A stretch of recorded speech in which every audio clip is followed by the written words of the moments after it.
What is a sure sign that a movie will suck? When you only have to watch the trailer to see the whole thing. The trailer shows a lot of jokes that are funny. Too often, that's everything that's funny in the movie. Or even worse, when they show a lot of jokes and none of them are funny. It's like, this is what you choose to show me?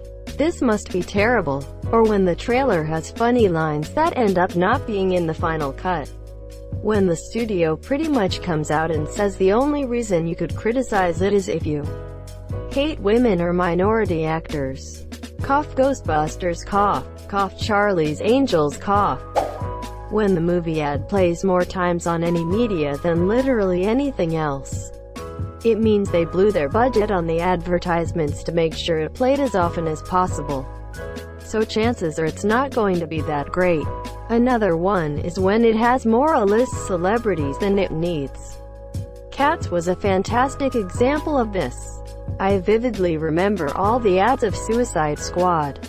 It was everywhere. One of the first ads I had ever seen for a movie by using a Snapchat filter. Then I went to see it and it all made sense. No diss to anyone that do like it though. If the title is Cats, what about the butthole cut? My anus is bleeding! Exclamation mark!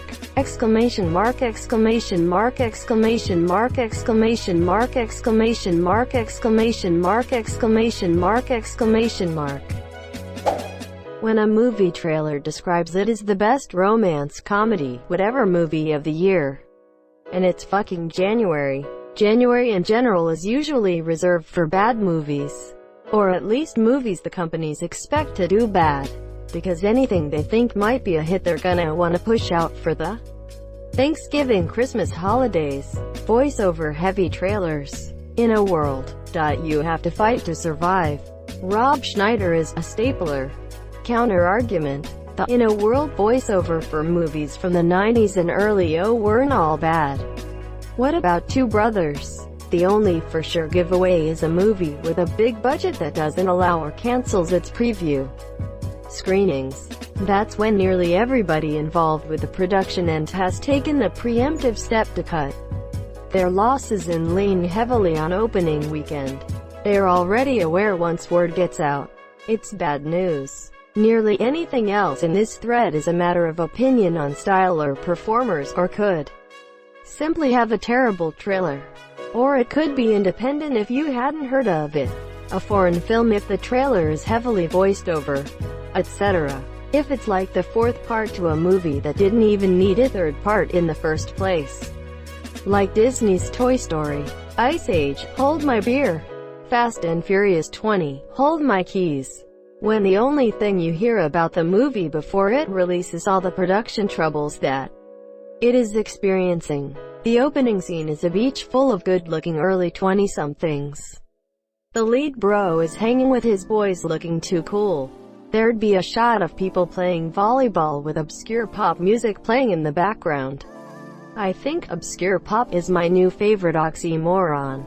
That it features Adam Sandler, or any of his funny cronies. Sorry as fans. In Uncut Gems he shows he actually can act. Not a comedy. I think Adam Sandler fans know his movies are garbage too. They just like them anyway. And if that's not love IDK, what is?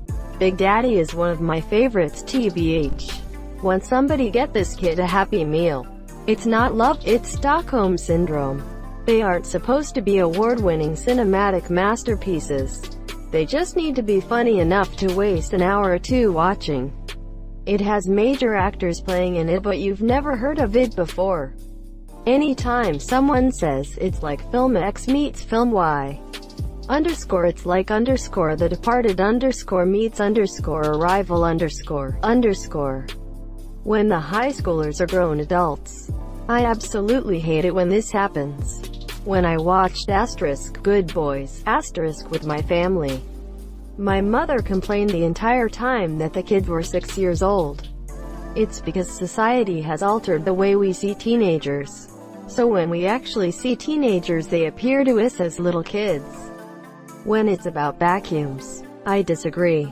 Every space-themed movie is about or set in a vacuum. Your Star Wars, 2001: A Space Odyssey, Alien, Gravity, etc. Spaceballs. I think he may have been talking about the cleaning vacuum, not space. But IDK I am dumb. Lol. R. Whoosh. Is that the sound of a vacuum? I think that's total silence. With a surprise you'll never see coming. Thanks for getting me aware that a twist is coming. When they put spoilers or plot twists, surprises in the trailer. Agree. Came here to say this. I hate it when you watch the trailer and they basically show you everything. It's like, why even bother to watch the movie? I already know what's going to suck because I saw the trailer. If it's a Netflix original targeted towards teens and has copious amounts of purple and blue lighting, Noah Centineo or Madeline Petch in it, an alternative pop-punk song in the trailer, been adapted from a fan-fiction or a Wattpad story. This is so goddamn accurate I couldn't think of anything to add on. There's a Netflix original that was adapted from Wattpad. If in the description it says the evil, insert villain name, has Ruby Rose in the cast list. John Wick 2 being the exception, of course. A testament to Keanu Reeves' acting ability, even Ruby Rose couldn't ruin it. See her face, leave and see a different movie. I'm somewhat glad this is movies and not series. I like the first few seasons of RWBY, when you can basically know what the whole movie is about and know the ending with only the trailer. Steven Seagal is in it, and I hope I spelled his name wrong, I really do. You did it, Seagal, like Seagal lol. If Tom Green or Rob Schneider is the main star in it.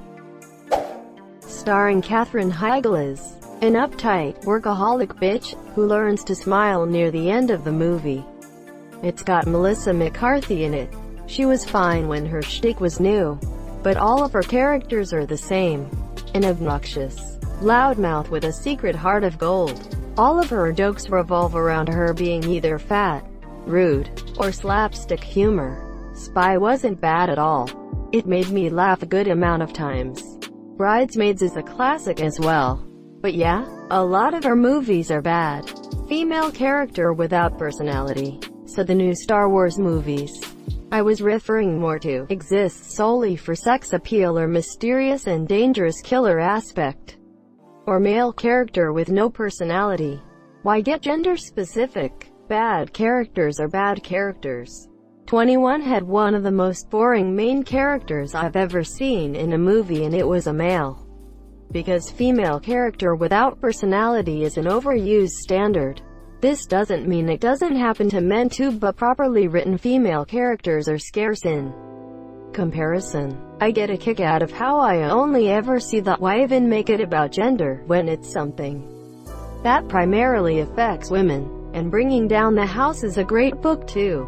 I remember seeing 21, getting excited because I had just finished the book, and then 21 was awful and butchered almost all the good parts about the source material.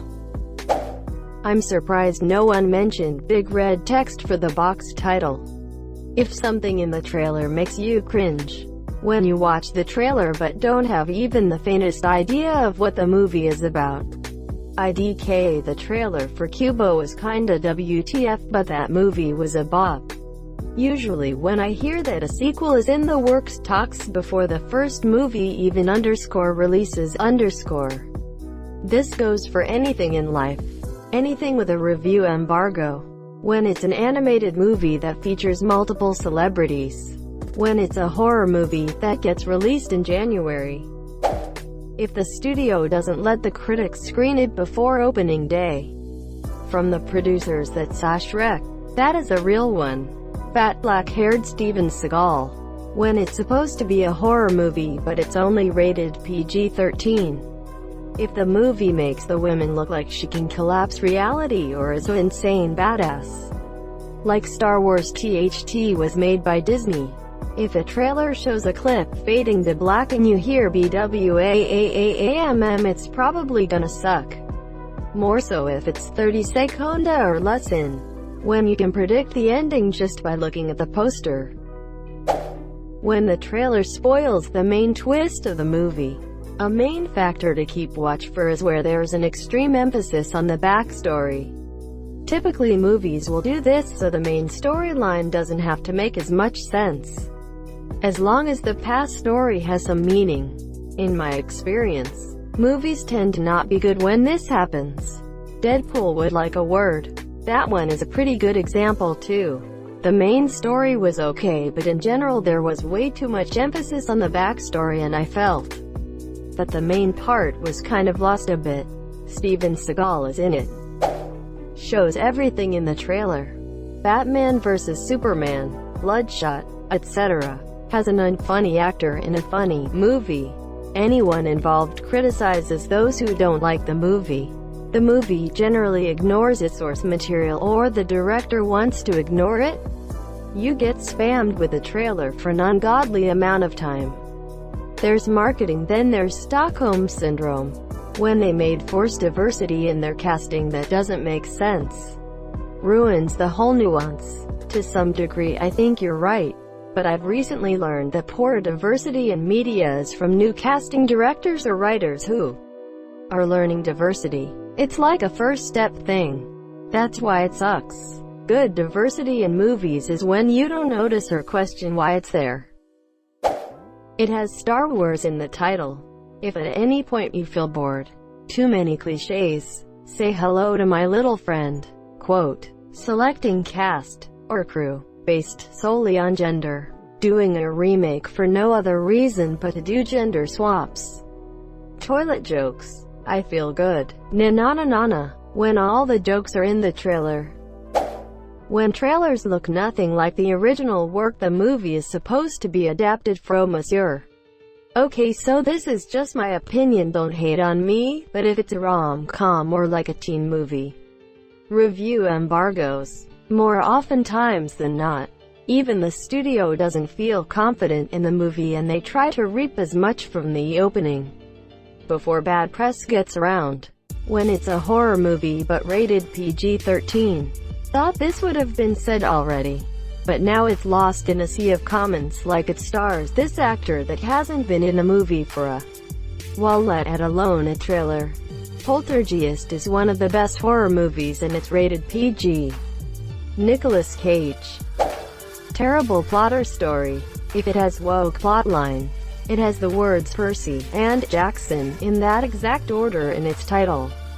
Usually when it goes straight to DVD instead of the theater. When those involved in making the film immediately get angry at bad publicity, virtue signal, and declare critics sexist trolls, etc. History has shown that if the movie is good, nobody gives a rip about that stuff. If it has Adam Sandler in it, Uncut Gems and Punch Drunk Love have Adam Sandler and are great. Those movies are fucking awesome. It stars Adam Sandler. Uncut Gems was super good though. And Punch Drunk Love, the fact that it was made in Russia, produced by Roger Corman, it's a comedy that can't even get to 90 minutes. The protagonist is a novelist, or movie scriptwriter. If that's as far as her, write about what you know, goes. Stephen King disapproves. Bad cameramen. If the title starts with S with the exception of one of those. But it still wasn't as good as the first three. Since 2009, when you see that Noah Centineo is the main role, it's made by the Asylum. Normally I'd say if it has Adam Sandler, a pro athlete playing themselves, and a musician playing themselves. But Uncut Gems had all three and was still one of the best movies of last year. If it stars Tom Cruise. Excuse me. A stand-up comic I saw on TV many years ago said it best. You can tell how bad a movie is by how far out of the mainstream they have to go to find positive reviews for the ads. A good movie, 2 thumbs up. Siskel and Ebert. A bad movie, I got my money's worth. The janitor at the theater. I'm reminded of that whenever an ad has reviews like this. Twitter user abdisnut6969 says, neat. Single quote, the intro having terrible CGI. When the trailer gives away the major twist. For standalone movies, poor scripting, scenes, interactions are forced when logic goes out the window. This one is excusable when the characters are not human. For adaptations, butchering the OC, or worse, doing something completely unrelated and just borrowing the name. Asterisk looking at you. Netflix asterisk. For sequels, trilogies. When they dismantle, destroy, contradict the rules, logic, world building, etc. their predecessors create. Thank you so much for watching and have a good day.